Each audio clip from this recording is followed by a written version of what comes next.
ಇದು ಬೇಲ್ಪುರಿ, ಇದು ಮೊಳಕೆ ಕಟ್ಟಿರೋದು ಹೆಸರು ಕಾಳು.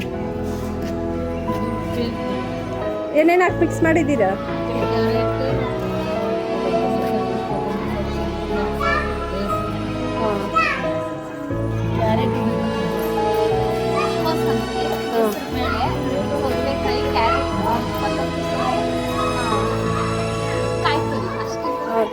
ಇದು ಮೊಳಕೆ ಕಟ್ಟಿರೋ ಕಾಳಿಂದ ಮಾಡಿರೋ ಸಲಾಡು, ತರಕಾರಿ ಮತ್ತೆ ಕಾಳೆಲ್ಲ ಹಾಕಿ ಸಲಾಡ್ ಮಾಡ್ತಾರೆ.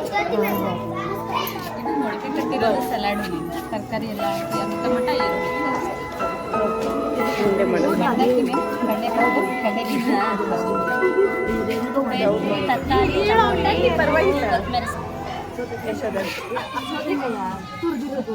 ಬೇಲ್ಪುರಿ, ಈರುಳ್ಳಿ, ಟೊಮೊಟೊ, ಕ್ಯಾರೆಟು, ಕೊತ್ತಂಬರಿ ಸೊಪ್ಪು, ಉಪ್ಪು, ಖಾರದ ಪುಡಿ, ಕಡಲೆ